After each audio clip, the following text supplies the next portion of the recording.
What is up, guys? We are back after a significant break. This is Stumped for Answers. I'm your host, Zad, and I have my wonderful co host, Vase, with me. Vase, how's everything? You had some big news. You're now a girl dad, mashallah. So, congrats. And how's everything been treating you? Thank you, but all praise the Almighty, man. Honestly, the best feeling in the world. Alhamdulillah, man. Always all praise of the Almighty.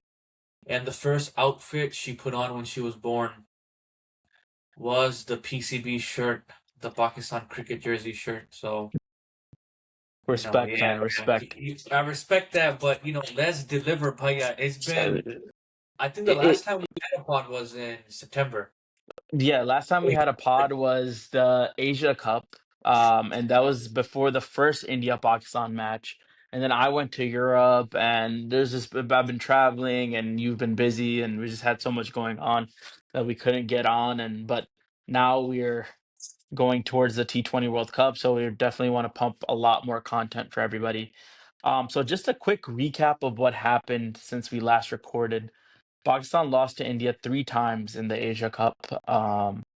Once in the group stage, second time in the second stage, the round robin stage, and then in the final, which was a very close game, a nail biter that came down to the end. So, fortunately, Pakistan lost.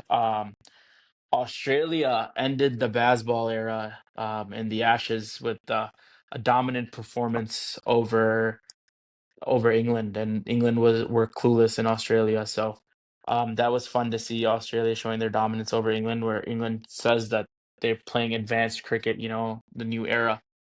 But it was completely shut down. Babar Azam and Mohammad Rizwan stinks in the BBL, like their tenure in the BBL.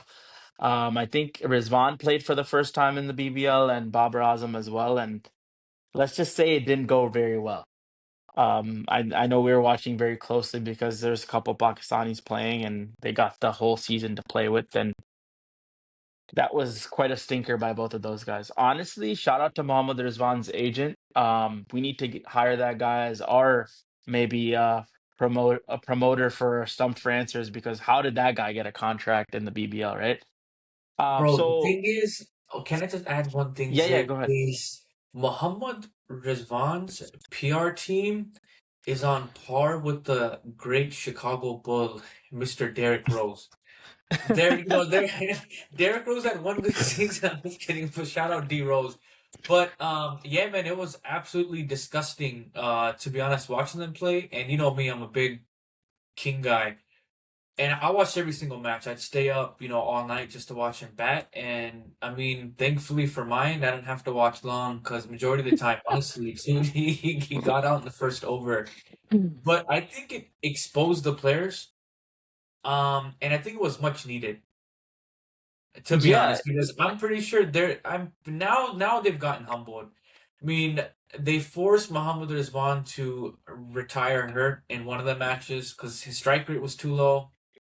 King got freaking dropped from the team, honestly speaking, and forget they ended about up making that. the final. Steve Smith denied him the single on the last ball of the over, Yeah, and then he had a little tantrum after Steve Smith went exactly. crazy. Yeah, But yeah, dude. So Pakistan obviously lost to India three times. Then they had a couple bilaterals in the middle with South Africa, Zimbabwe, Sri Lanka. Pakistan played pretty well, won most of their series. Babar Azam came back into the team after the Asia Cup, and he played one good innings against South Africa, I believe, and he had a good inning against Zimbabwe. But mediocre. I wouldn't say he's back to his form where he was in probably 2021, 2023, but um, he's been, I think, okay there. But I think we've seen in the Big Bash, right? Like guys like Steve Smith who aren't even playing for Australia in ODIs or in it's too T20s, funny. but they're developing their game, right? They're training, they're playing innovative shots and kind of upping the run rate. And we've seen Babar Azam time and time again open. And like you said, guys playing maybe one over or playing too many dot balls. I remember one of the guys in the Big Bash, he was mic'd up, and I think it was Chris Green, and he was like, "Oh, We just want Babar Azam to play as many balls as possible. You know, keep him on strike. Like that's just like I would be so embarrassed if I was I would Babar be, Azam. dude, I would feel disrespected, but that disrespect is due Should to your own actions. exactly. And You know, there's no one else to blame. if anything, that is a wake up call, and that needs to fuel the fire. You know, for Babar Azam, for Rizwan. Like you said, he got retired out. Um, but yeah, it's a good reality check. Then we also had we'll cover some of the other guys that played in the Big Bash. Shaheen played a couple games, got injured. Definitely the performance wasn't there. He was getting smacked around the park. One thing about Shaheen, I feel like he struggles in foreign conditions. Like I feel like Shaheen is a better bowler on flatter wickets, like in the South Asian conditions. Which is weird because he seems like a bowler that should do very well on like those bouncy tracks.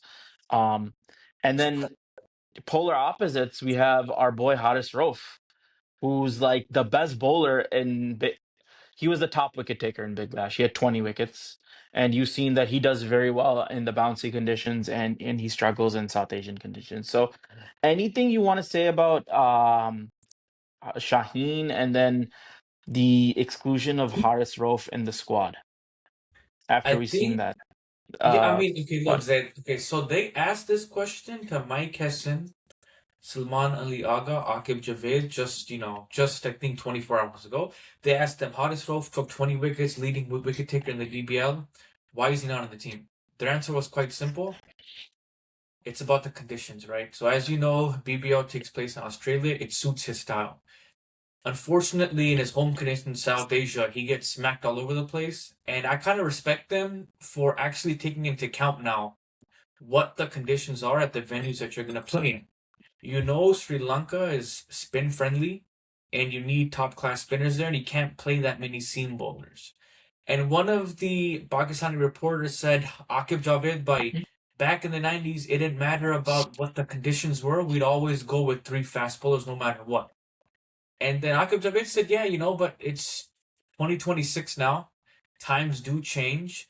The game is in favor not of the bowlers at all. It's in favor of the batsmen. So you have to adapt to the conditions, which is why Pakistan only taken three full-time seamers in the 15-man squad to the World Cup, which I think we should cover. Is it? Oh, also one more thing about the BBL, the boys back, Shadadi, Shadab Khan. Honestly, Shadaf, yeah, he no, looked good. He looked good with the he ball did and look good. the bat. Well, yeah.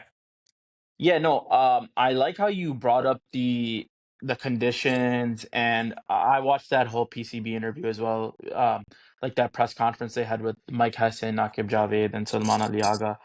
A good press conference. I think they answered a couple of the questions that I had as well for them. But Vase, the guy that mentioned that, okay, we played three fast bowlers no matter what in the 90s. I mean, but the caliber of those fast bowlers in the 90s was also on a whole nother level, right? You had Wasim Akram, Vakar Yunus, and like Shoaib Akhtar um, as your like spearheads in the late 90s. And then early 90s, you had like Akib Javed, you had Azhar Mahmood, and a couple of the other guys. So that like those fast bowlers I think are on a completely Oh other yeah. level than Haris Rauf and Naseem. But I totally agree with you. I think once in those conditions when we're playing in Sri Lanka, we've seen right now, I think England and Sri Lanka are playing ODIs over there, and I'm watching those very closely just to see like how players are batting in those conditions, who's bowling. And England just played an ODI against Sri Lanka, and they bowled 40 overs of spin. So spin will play a huge factor in Sri Lanka, especially in those stadiums like Colombo, I think, where Pakistan is playing all their games, and it's going to be a little low scoring, lower I'm um like thinking 150s, 140, 160, I 160s, reckon. yeah, Yeah, 160, I reckon. around there. Also, one more thing that I want to bring up too was a great point with the 90s, but if you look at the 2024 T20 World Cup too, right? We had four full-time pacers playing in those matches. We had Haris Rauf, Muhammad Amar, Shaheen Shah Afridi, and Naseem Shah as well. Although I think conditions in the US, honestly, very low scoring games. I'm not too sure if it was more spin friendly or pace friendly. But I'm just glad we're kind of out of that mindset now, that we're just gonna play two Yeah, but full-timers I in think these in playoffs. 2024 it was a good idea with those Pacers because those conditions were very Yeah, low you're right. scoring, and Yeah, I don't know if you remember in the India game, the ball was moving around all over and our Pacers were easy. doing Yeah, really well. yeah. Got him off Um, of 18. I think the issue was even back then is we were lacking a proper spinner. We didn't have a Brar. We didn't. Shadab couldn't bowl at all, and then I don't even know if Nawaz was in the team at that time. I don't think no, Nawaz was No, no, not no, playing. no, no. We Yeah, no. brought back Imad Wasim in the Yeah, 2024 World Cup. Um, so yeah, I think the squad that they've picked. Let's kind of move towards the squad of what they've picked. I like it. Um, and like you said, they went spin heavy. Couple of the guys that I'm glad that they included Salman Mirza, who I think is very good on those flat wickets. He can get the ball to move around a little bit, and at times I think he's looked better than Shaheen Afridi. Do I think he's better than him? 100%. No, but at times when Afridi's not full 100% bowling at his best, I think Salman Mirza is better. Zaid, this might be controversial, and I don't care, but Salman Mirza is your ace bowler. Out of the three full-time seamers they brought in, Shaheen, Naseem, Salman, in the past 3 months, Salman has looked far superior than the both. If you recall the T20 series against South Africa, Hmm. Salman Mirza was on a frenzy, bro. He was, and he's Frenzy. really With the good. Olo, with the new ball, line and length is important too, right? If the ball's not swinging, that's fine. Stick to the basics. That's something that Shaheen has lacked for maybe 5 years now. I truly think Salman Mirza is your ace bowler. Forget all the PR. Forget what the comments might be on the PCB post or what X discourse was going on. Salman Mirza is your guy. Your ace bowler. Stick with him. Yeah, no, Salman Mirza's been really good. He bowls, you said he bowls the right areas, good line and length. He's got a good change of pace. His pace is good too, and he's just got like a nice angle.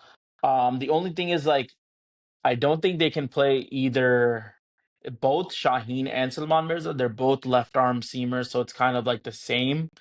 I think they're gonna stick with Shaheen, unfortunately, in the first couple games at least, unless Salman plays in these Australia games and like goes crazy with like picks up 10, 12 wickets, then he's going to be knocking on that door in the playing 11. But a great point. I think Salman Mirza is a great addition. The other guy I think who's an amazing addition, which I'm so glad that they picked, is Usman Tariq. I think that guy's going to be the wild card for Pakistan in this T20 World Cup. He's just very hard to pick up. He's been really good in those like T10, the ILT20. He's troubled a lot of these batsmen like Nicholas Puran, Karen Pollard. So really excited to see him in action. I don't think they're gonna play him right away. That's what Maybe I'm saying. I mean, hopefully he even plays. Is it because 2023 World Cup? I remember Salman Aliaga, he didn't play until I don't even know what match it was. yeah, they kept him Maybe on the the eighth bench. match. Yeah, And then we had Abrar Amwell in that 2023 World Cup Team 2 and 2024. He didn't play at all, yeah, if he I didn't play. recall correctly. So it's like you bring these guys on, bro, give them run. You've tried these other guys before. They haven't performed. They haven't been Exactly. performing. If Like, we're give them gonna the platform. lose, if we're gonna lose, right, might as well lose with the right guys, right? Like give the guy some chance. So I hope Osman Tariq gets a game in this Australia series for sure. And Oh then yeah, like we'll see. honestly, like against Netherlands or some of the other teams that we're playing, maybe give this throw him in and give him a chance, right? Another guy that they added, Khwaja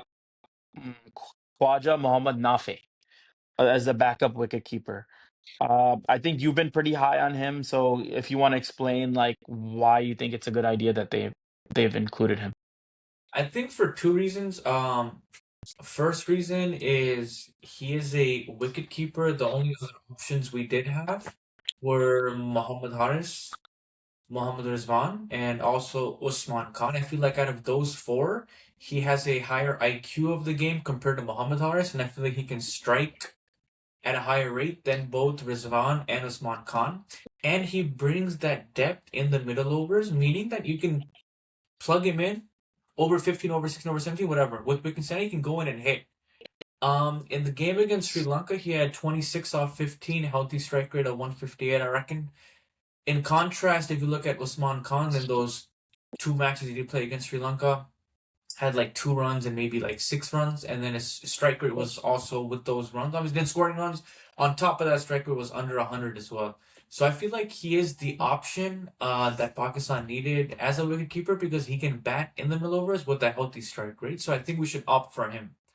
But my question to you, Zayn, is do you think they're going to opt for him? Meaning, will he start or are they going to start with Usman Khan? So Because what Mike I Tyson's very big on Usman Khan Yeah, apparently. so what we've heard from the press conference, what you heard as well, is they're big on Usman Khan because he did well in three of the chases. He was remained not out with like scores of 30, 20, and something like that. So I think Usman Khan is definitely going to be the first choice wicket keeper. And I mean, I'm okay with it. I'm not big on Osman Khan, but I think what they've kind of established is that his role is he's gonna come at 5 or 6 and be in those overs. And he is supposed to be a good player spin. So Mhm. hopefully he can play those spinners well because, like we said, in Sri Lanka, it's going to be spinning conditions. But I mean, everyone said he's a great player to spin, but we've seen him falter to spin multiple times. I mean, he recently just got out to Hasaranga in that game that you were talking about in the third T20. So I mean, obviously, I'm happy that Mohammad Haris didn't get the run, and obviously Rizwan should not be even looked at in T20s, unfortunately, because of his performance, his shot selection. He just can't up the ante, unfortunately. And the thing with people are saying like Osman Khan become a better keeper as well, so I think they're gonna kind of roll with him. But I'm glad that Nafe got the shout. He's performed decently well in BPL. He had a good stint in the Hong Kong Super Sixes. I think they won that tournament, and so it's glad to see some. I'm glad to see some young blood there, and he has the shots. Like he's lefty, he can hit the ball a long way. So hopefully, if we need something like that and someone gets hurt, then we have someone that can plug and play. Like if Fakar Zaman gets hurt, which he notoriously does, maybe Nafe plugs in for him. Um, Another guy that was dropped that I think we want to talk a little bit about is Hassan Nawaz because we were huge on him uh leading up to the Asia Cup. So Vase, what do you think of the exclusion of Hassan Nawaz? You think they should have taken him, or it's a right decision by the selection committee and Aga and Mike Hessen? I think it's the right decision because if you look at who they plan on playing in those spots, 5 to 8, it's players who are all rounders, meaning you have Shadab Khan who can bowl and bat, Mohammad Nawaz bowl and bat, Fahim Ran Ashraf who can also bowl and bat. So I feel like that's why they probably left him off the squad. But I mean, again, he's still only I think like 22. He's extremely Yeah, young. he's young. He's young. So his time will So yeah, come. So I'm fine with it. yeah, I agree with that too. I think from what I've heard is some sources is that he was actually asked to be dropped from the Asia Cup squad after his performances. Um, because he was dealing with some mental issues or something like that. But like he was mentally struggling, like uh playing his game, you know. So I think we just gotta let him develop a little more and build some more confidence, hopefully in the next PSL and kind of get him going for there. He does have the talent, right? He's a good striker of the ball, a big six hitter, but I Yeah. just don't think he's ready at that top level yet. Um, okay. And then so Naseem Shah has been included. He was the boy wonder at one time, maybe in 2017, 2018. We talked about a youngster, Naseem Shah, taking over the world, the fast bowling world. My perception, I've never been that high on Naseem Shah. I thought he was good, but people rated him over Shaheen. They rated him over a lot of the other fast bowlers in Pakistan. What is your take on Naseem Shah? Is he going to be playing in the 11, or you think he'll be sitting out on a couple of these games? To be honest, I rated Nassim highly up until like 2023. So I think his peak was probably 2022 when he made his entrance in the Asia Cup, if I recall. I think Shaheen was hurt.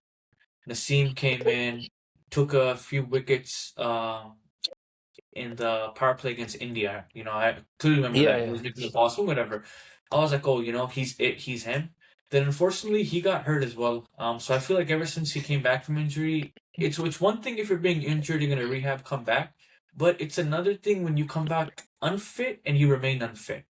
And I think that's my issue with him. It's just the fitness level. He looks a bit chunkier, but I think he did have a good ILT 20. I didn't watch that at all, but just from some posts I Yeah, saw, just for some he clips. did I okay. really Yeah. didn't follow much, but I think he was bowling decent. I think he had a decent ILT 20, yeah. Okay, yeah. I mean, I don't mind him because even when Hessen spoke about it in the press conference, his main thing with the three seam bowlers was I wanted bowlers who can bowl in all three phases of the game, opening, middle, and in the And deck. Death, yeah. Yeah, I think out of like the likes of Hardisrove, um, Hassan Ali, those are the two that come to mind. I'd much rather have Mr. Naseem Shah. Uh, yeah, Naseem Shah, like you mentioned, I think he was very good before the injury. But just after the injury, talked about fitness issues, and then the thing about Naseem Shah is like when we talked about him when he first burst on the scene, I think he made his test debut first, at like 17, and everyone was saying that, oh, this guy's bowling 150K plus, right? And now you see him bowl, his pace is nowhere near the same, right? And it's like probably mid 130s, low 140s at best. And I just want to like, I just hope he brings that same intensity and hits that line and length. But I just don't see him. I don't see Pakistan playing him regularly in the T20 World Cup. I just don't think the conditions will force him into the team. So they're gonna go spin heavy and bowl most of the overs with spinners. So I think he's just like a bench piece right now in case Shaheen gets injured. Then they'll kind of thrust him into the lineup. Any other guys that they included that you think? Okay, let's talk about this. After what happened with Babar Azam in the Big Bash, do you think he should have been included in the T20 World Cup squad? Oh, Zid, I'd say like 95%. So I don't want to take his performance in the BBL and correlate it to the world just because, Australian conditions are, the complete opposite, polar opposite of what he'll face in Sri Lanka. I thought when Sure. he did make his comeback into the team, late October, November, when they had the series against South Africa, the tri-series against the Sri Lanka in Yeah. Zimbabwe, I thought played his role well.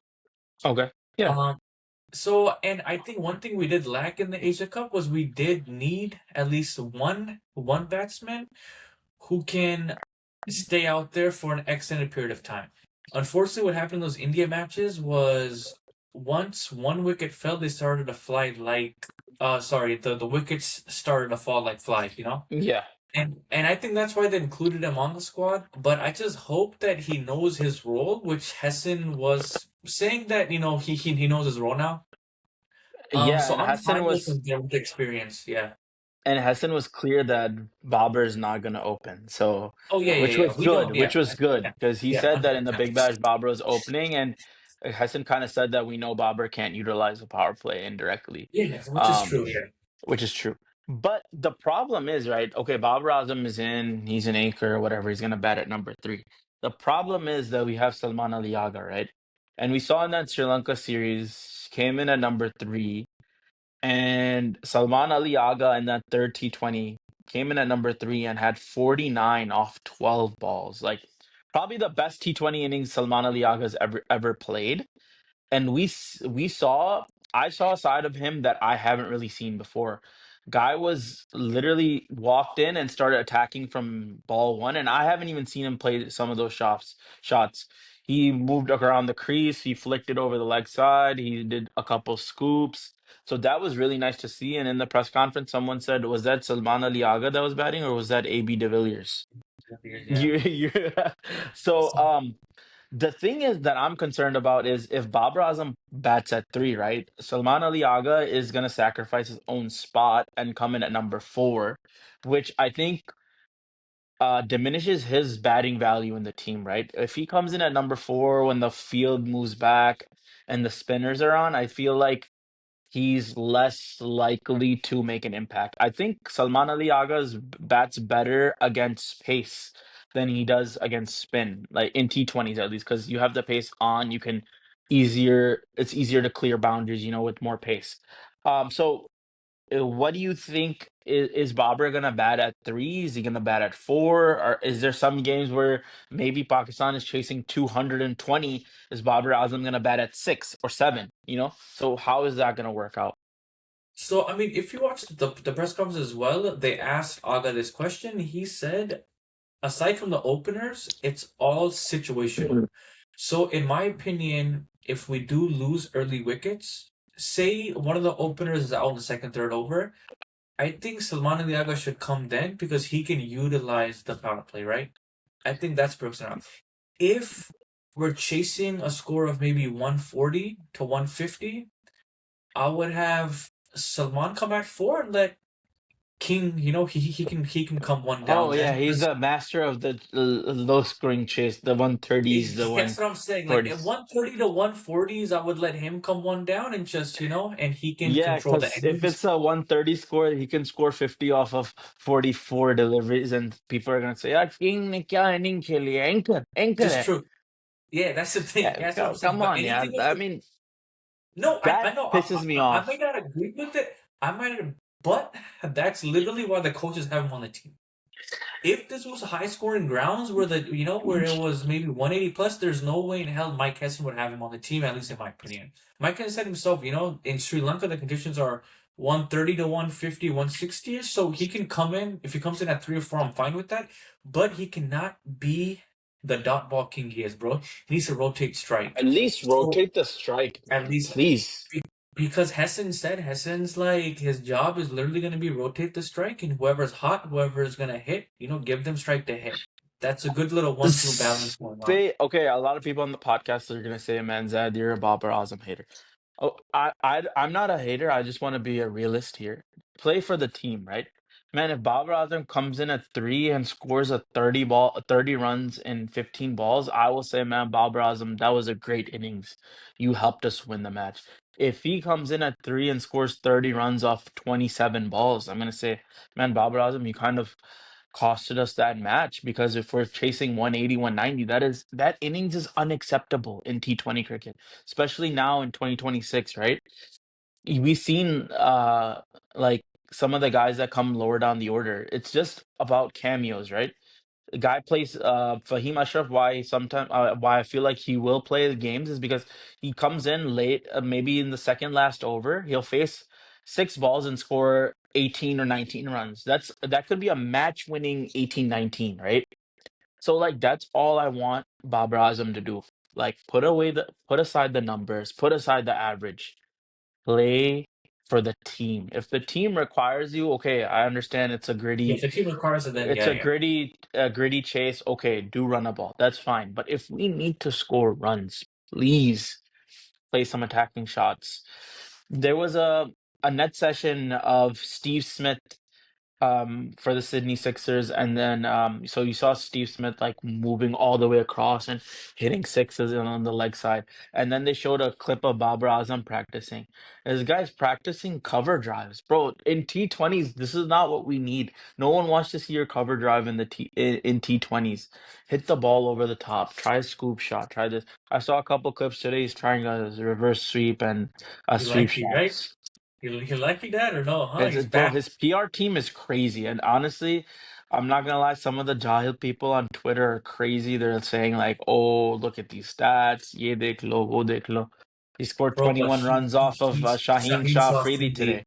Yeah, I And saw bro, that. that is concerning for Shaheen Shah Afridi and for us.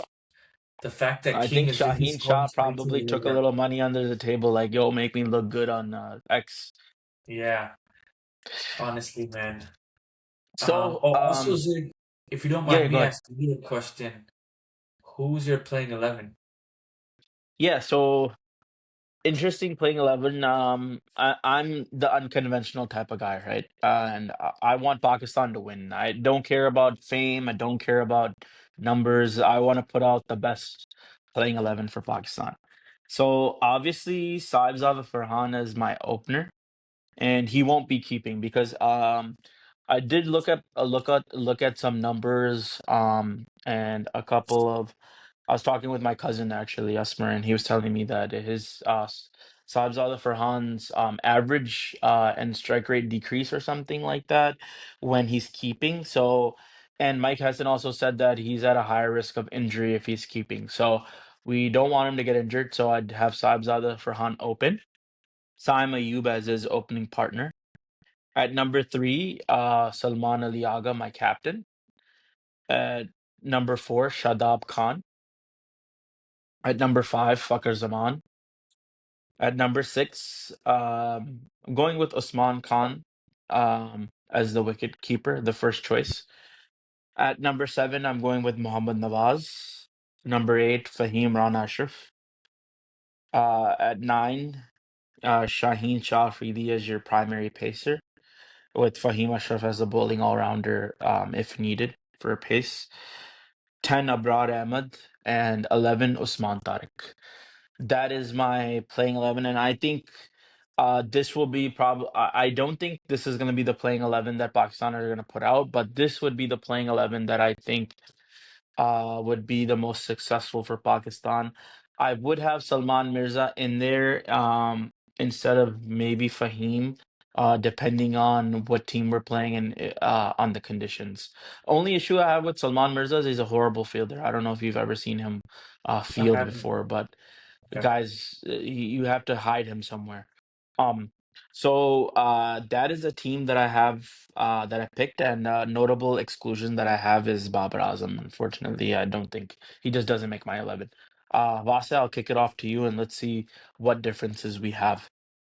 Okay, so my thing is that if I were to choose 11 myself, if I was coach, I'd probably be in line with you. So the playing 11 I chose is what I think that our team will do going forward Okay, that's fine. with the Yeah, tournament. perfect. Okay. So openers, we got my boy Saibzada Farhan and Saim Ayub. Number three, we got the great Babar Azam. King, Bobby. Four, we got Fakhr Zaman. Okay. Five, we got Shadab Khan. Six, we got Muhammad Nawaz. Yes. Seven, we got Salman Ali Agha. Yes. Eight, Fahim Rana or Usman Khan, either or 8-9. And then Shaheen Shah Afridi and Abrar Ahmed. Okay. So the thing is, in my self defense, I know that Salman Ali Agha he can come one down too. So I just from three to like seven onwards, you can It's just switch floating. anybody. Yeah, I Yeah, it's understand. floating. It's So all the only reason interchangeable. Yeah, so the only reason I did it in that order though was because it's based off the Asia Cup. What Pakistan was doing was they had a right hand, left hand and combination. Combination. Yeah. And that's a good Uh, idea. One Yeah, question I had for you is who's your wicket keeper in that squad? Is it for Saibzada Farhan that you had or uh, Usman Khan? Usman Khan. No, no, no. So Okay. the thing is, during the press conference, Hessen said that the reason he included two wicket keepers, including Usman and Kwadanafe, was based off the fact that he won't let Saibzada keep. So Yeah. he's not keep at all. Okay. So Okay. yeah. My So, original though, I obviously would have liked Salman Mirza on the squad, but I just don't see it happening. I feel like yeah, I don't think he's gonna make it either. Shaheen's just too big of a name to, I think, bench. And like you said, Babar Azam is too big of a name that I don't think they're gonna bench either. Go ahead. so my question to you, Sid, is how are you gonna split up? How are you gonna split up the bowling? So how many overs is each? Yeah, A yeah. bowler. So, in my opinion, we're playing in Sri Lanka, spin heavy conditions, right? Shaheen to open the bowling with the new ball on one end. And at the other end, I would do what Pakistan was doing a lot in the Asia Cup. Saim Ayub, who was really good. Yeah, Saim Ayub was really good, or Fahim, either or, right? Fahim can maybe bowl 1 or 2 overs, and Saim was bowling in the power play too. We saw he got Abhishek Sharma out once as well in the first India game. So I think Saim Ayub will be utilized a lot, like Imad Wasim was in the earlier T20 World Cups in 2022 and 2021, I believe. Um, with the new ball. So I think Simon is going to be important there. He might not bowl all 4 of his overs, but he'll definitely, I think, open the bowling. Or if not, if you see the ball moving around a little bit, then you said, like I said, that's why I included Fahim in there because he's a bowling all rounder. So if they need another pacer, then he's there, right? In the last T20 though, I think Fahim bowled 1 over and gave up 19 runs or something like that. Yeah, he So did. it just depends on the situation, right? How Fahim is bowling. So obviously Shaheen with the new ball, then Saim or maybe Fahim, and then obviously I think you have to allocate it between the spinners that you play. Abroad, I think is 4 overs after the power play is money. Um, Mohammad Nawaz, the way he's been bowling. I think he's gonna bowl all of his overs, but then we saw in the Asia Cup final he didn't bowl at all. Remember? He didn't bowl at all. Nawaz never bowled.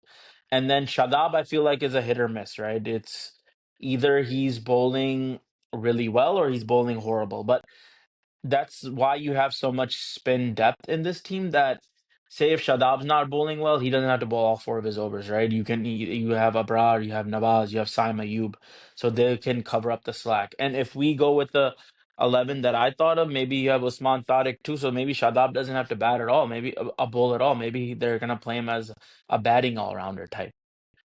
So that's how I look at it, right? I think kind of ride the hot hand. If they play Usman Tariq, I think Usman Tariq would be for sure a lock for 4 overs. So Usman Tariq, Yeah. Abrar, Saim Ayub can provide you 2, 3 overs in the beginning, and then see who's bowling better and see which option you wanna bowl with, depending on if there's a lefty, if there's a righty with Nawaz or Shadab. So that's how I would kind of think about it. I don't know about you, how you would kind of go about it if you want to explain. Yeah, probably the same way. So with the squad I had, Saibzada Saim, Babar, Fakr, Shadab, Mohammad Abbas, Iman Aliaga, Osman Khan, Fahim Rana, Shaheen Shabrar Ahmed. The only two bowlers on lock for a full 4 overs would be Shaheen Shah Afridi and Abrar Ahmed. Yeah.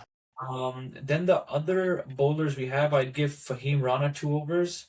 I'd give Salman Aliaga 2 overs. And then between Muhammad or Shadab, we can give either or four. The other can take two, and then Saim Ayub would take two.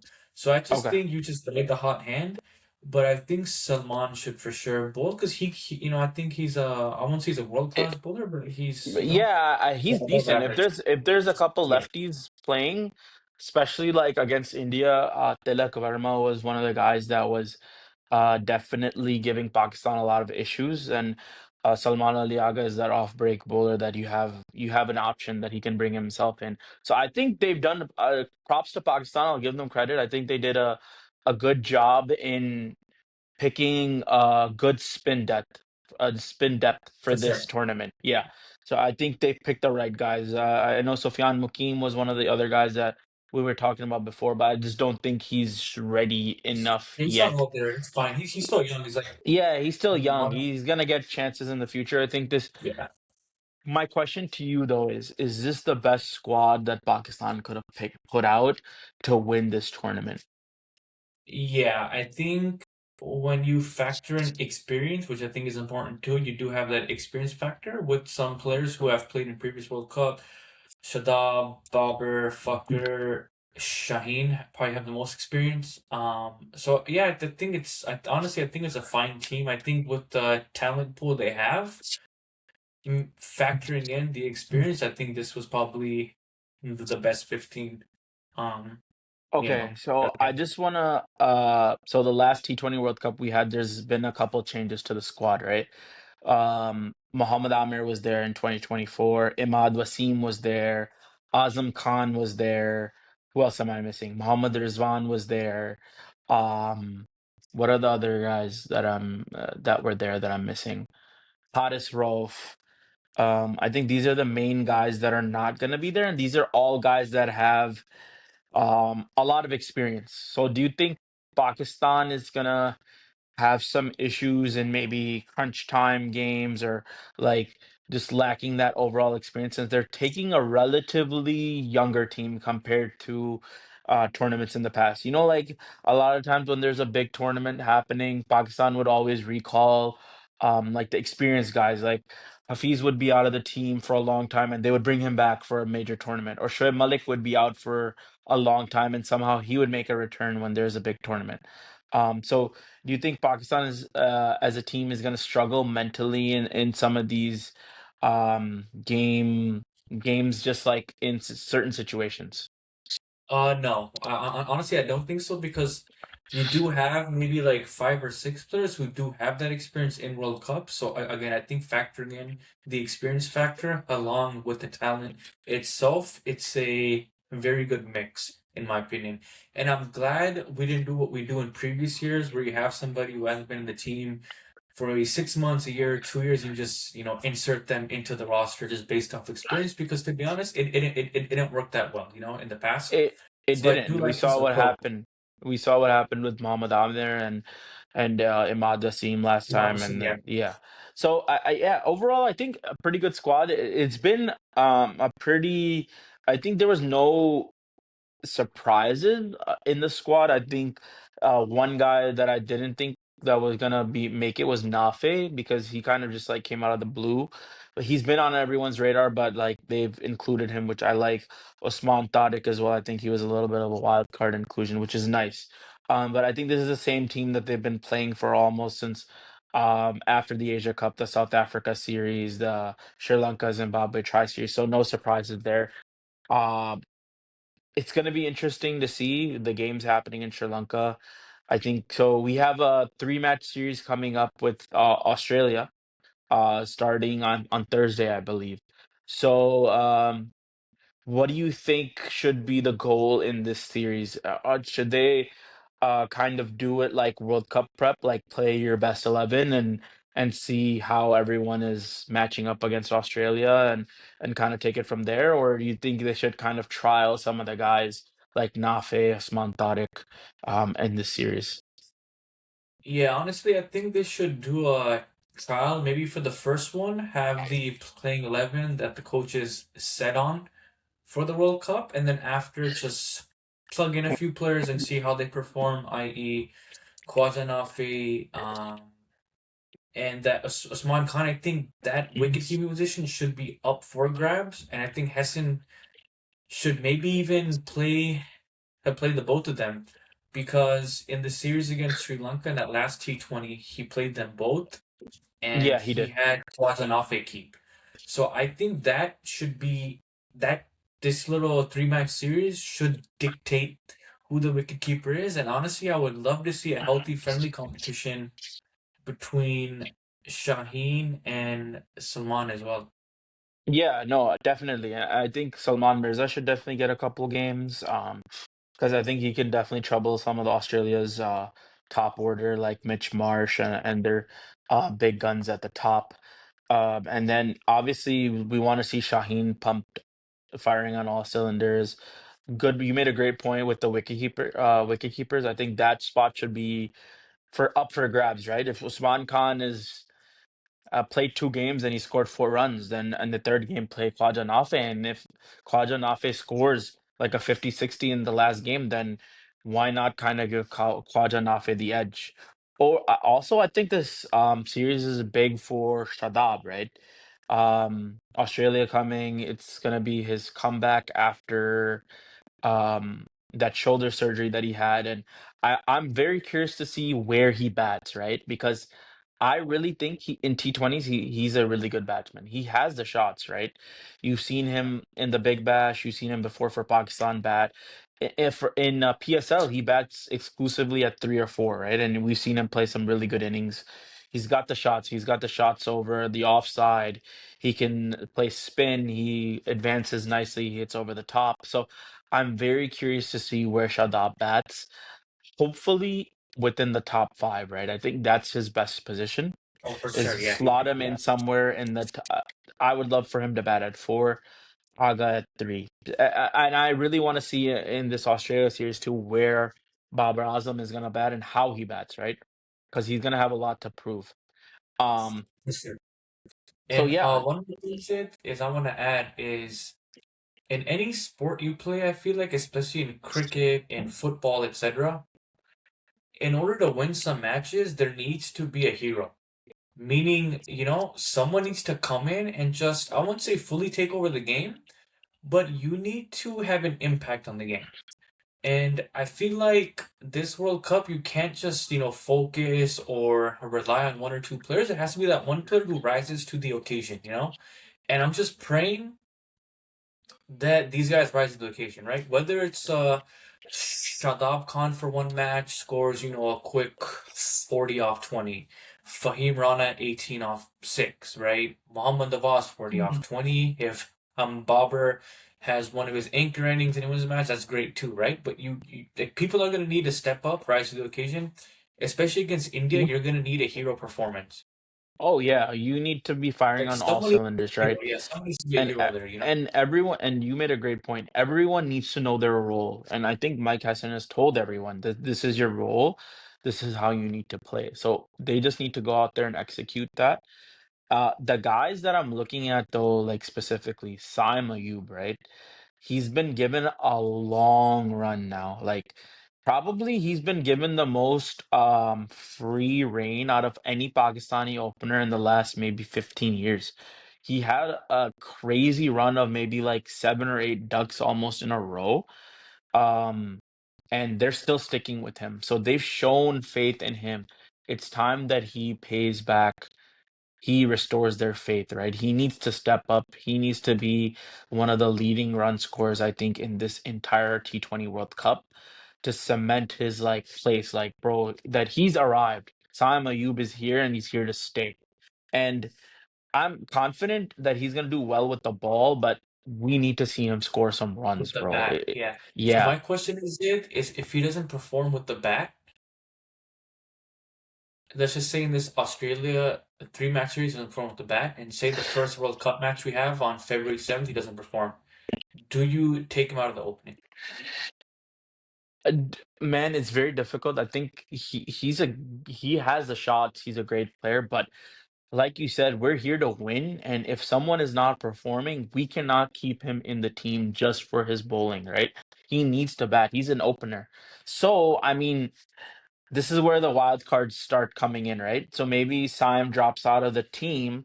You bring Khwaja Nafe in, lefty replacement, have him open with Saibzada Farhan or something like that. Or maybe you never know. Maybe Sam gets dropped and Babar Azam comes back to open, which I don't think will happen, but anything is possible, right? Um, Huckers, I think. huh? I Fakir said if Zaman? Saim, yeah, gets dropped, I would open with Fakr and Saibzada, Yeah, I think. Fakir Saibzada, or like I said, Khwaja Nafi, because he's opened in PSL before too. Um, so and then so Saim is one guy, and then Shadab I already talked about, and the guy that you brought up right now, Fakir Zaman. He's been a match winner, yes, he's performed, but he has these games where he'll have like a good start, like a 30 runs, right? 40 runs.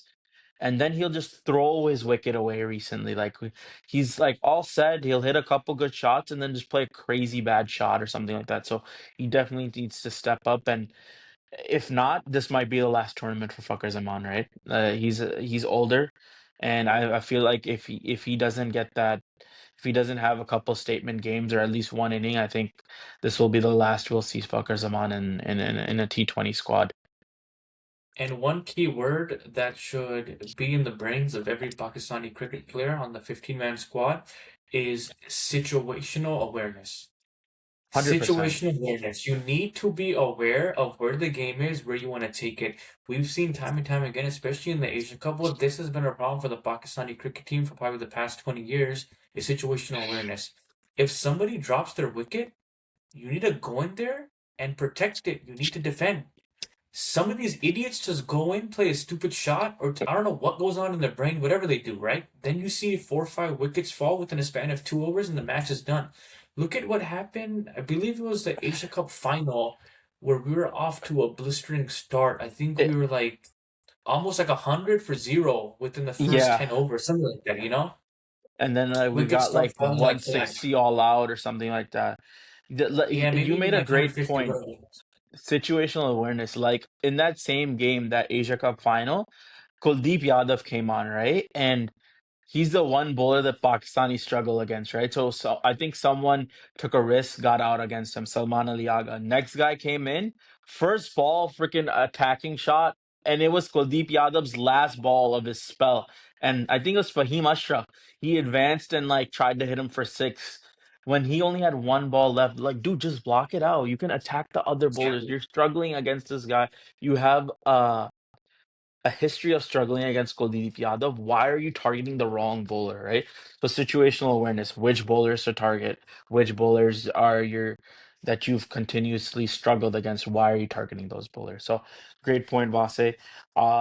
Like I said, we're coming towards so much cricket that's happening now in the T20 with the T20 World Cup coming up, and I'm extremely excited. The one thing I just want to bring up lastly is there has been some political issues going on with Pakistan, Bangladesh, India, and we've heard that Bangladesh has boycotted the World Cup after making a fair request, in my opinion, to play their games in Sri Lanka.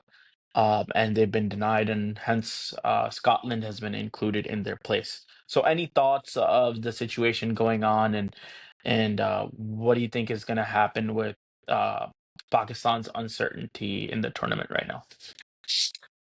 I think eventually the PCB will say that they will play in the World Cup because first things first, you have to realize that the Pakistani Cricket Board went to the ICC when the entire Champions Trophy fiasco was going on, and they made it clear that we won't play our matches in India for the 2026 World Cup.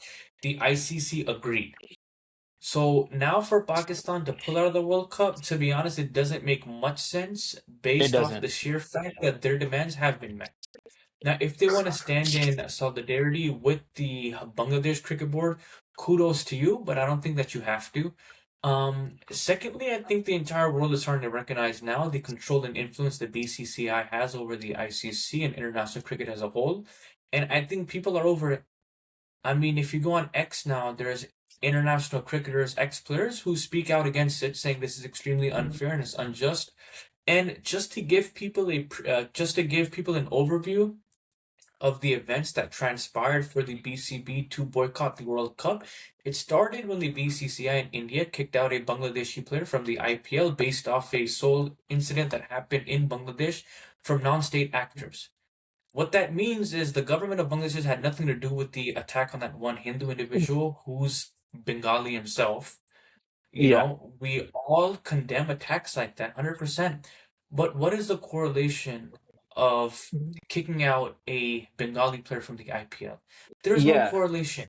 If there's anybody to Bechara, blame, yeah, I mean, if there's anybody yeah, to blame, it's the Mustafizur hasn't BCCI. done Yeah. anything, and he's been a IPL. He's been playing in IPL for over like 7, 8 years. Like he's been a constant member of IPL. Kicking him out over an event like that really didn't make any sense. I And totally agree with especially you. because it happened, especially because it was non-state actors.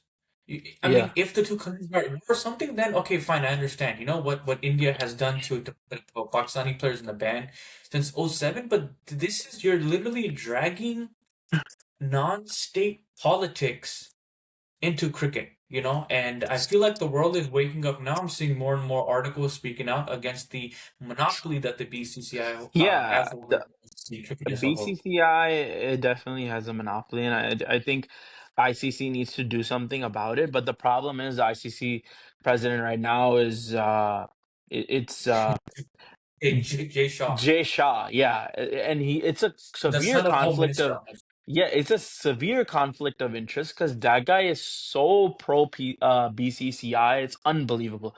He's not. It's so biased.